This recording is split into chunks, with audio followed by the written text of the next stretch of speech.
I was waiting for somebody to call the entire UN, or at least those that are against the Israeli government's genocide of the Palestinian people, anti-Semitic. It's hilarious because criticizing a government does not make you a racist whatsoever. I mean, how many UN members criticize the Russian government over their genocide of the Ukrainian people? Are those nations anti-Russian? No, they're not. And yeah, Israel has the right to exist, though it doesn't have the right to kill innocent people. And Gazans have the right to exist, and they have the right to defend themselves. Someone from New York is recognized. Mr. Speaker, I yield 5 minutes to the gentleman from New Jersey, Mr. Smith, Chairman of the Foreign Affairs Subcommittee on Global Health, Global Human Rights, and International Organizations. Gentleman is recognized. Thanks, my good friend, for yielding. Mr. Speaker, I rise in strong support of HRES 888, reaffirming the State of Israel's right to exist. I thank my good friend from New York, Michael Lawler, for introducing this timely, extremely important, and ever necessary resolution. Israel is the only state in the world whose fundamental right to exist is openly denied by other states. No, because the Palestinians, their right to existence is being denied by the Israeli government to the point where they're not even allowed to have a. Some of them, including Iran, even call for Israel's complete destruction and support transnational terrorist organizations to work towards its demise. It is also the only state.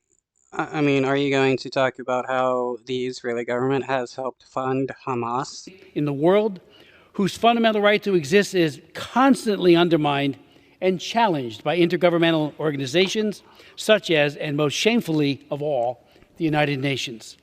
The anti-Semitism motivating those who deny Israel's right to exist is apparent, but it is important to connect as. Okay, what about all the other Israelis that are against the existence of the Israeli government or Jewish people around the world that against its existence? Are these people also anti-Semitic? Because they've been against the existence of the Israeli government even before the creation of the Israeli government. As this resolution does, the denial of Israel's right to exist to anti-Semitism and to connect them both as enabling causes to the monstrous crimes Hamas has unleashed on Israel.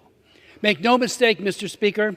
Okay, what about all the monstrous crimes committed by the Israeli government since its existence?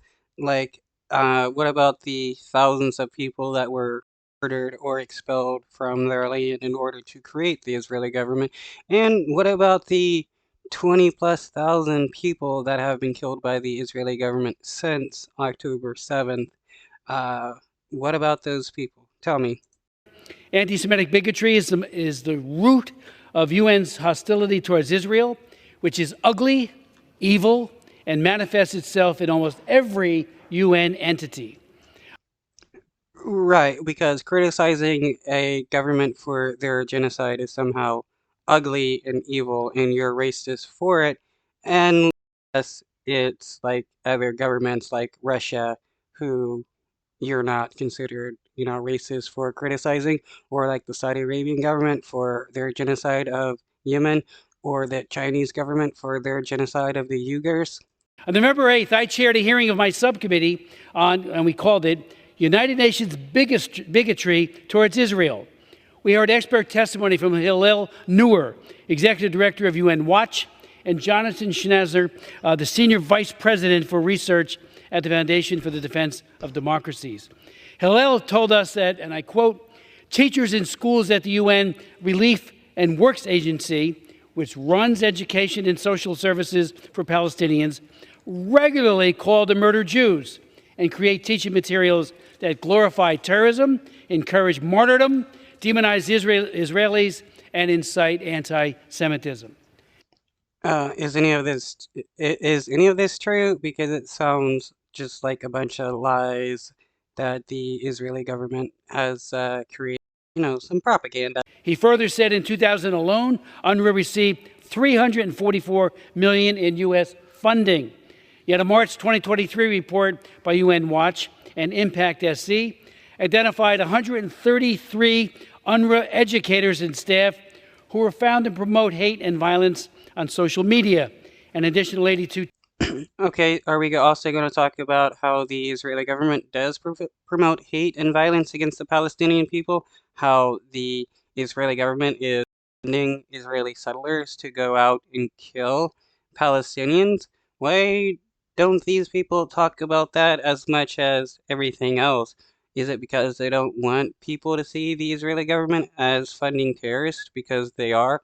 When you give people money and guns and tell them to go kill people, you're funding terrorism.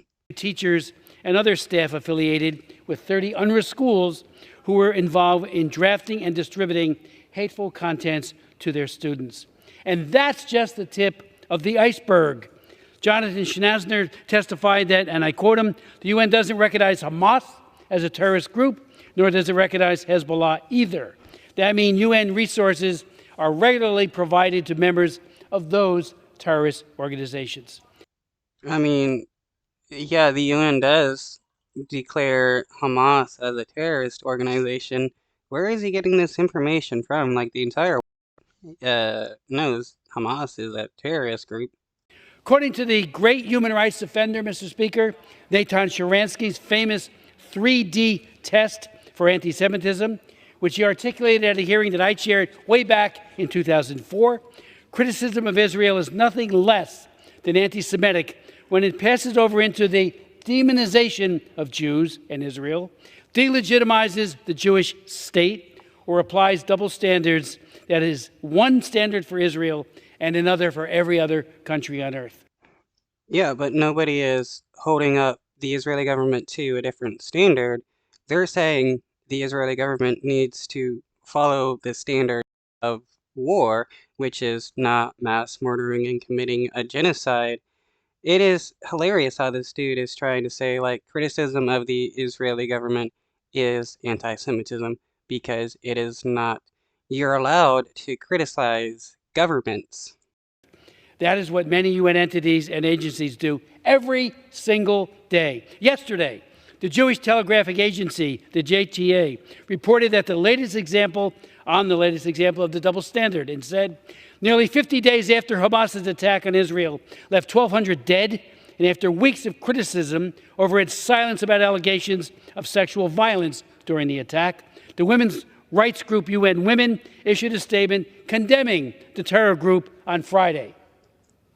Yeah, people have been condemning Hamas, so this idea that, like, UN is supporting Hamas is pretty hilarious and just an outside. Then it deleted the post. Here's what it said originally. We condemn the brutal attack by Hamas on October 7th and continue to call for the immediate and unconditional release of all hostages, read the initial statement posted on UN Women's Instagram page. It was soon replaced with a statement that dropped the condemnation of Hamas and only called for the release of the hostages. Mr. Speaker, there are so many examples. In 2022, the UN General Assembly targeted Israel in a total of 15 harshly critical resolutions, compared to 13 country-specific resolutions for the entire world. China. Well, if the Israeli government wasn't killing, Palestinians constantly and advocating for genocide, they are probably as many resolutions against them. Like, come on, dude. Like, let's be real here. China, North Korea, Iran, 13 for all of them combined, 15 for Israel. In a large measure, Oh no. All the other nations only had 2 more than Israel. That's so bad. it is because of the UN, which unquestionably is the world's foremost legitimizer of anti-Semitism, that it is necessary that 75 years after the founding of the great state of Israel, we need to reaffirm its right to exist. And I thank my good friend and colleague. We also need to reaffirm the right of Gazans to be able to protect themselves from a genocide by the Israeli government, because that's what the Israeli government is doing. They're mass killing innocent people in Gaza and the West Bank and committing a genocide. There is no doubt about that. And 153 nations want it to end. there is nothing people can actually do to try to regain support for genocide.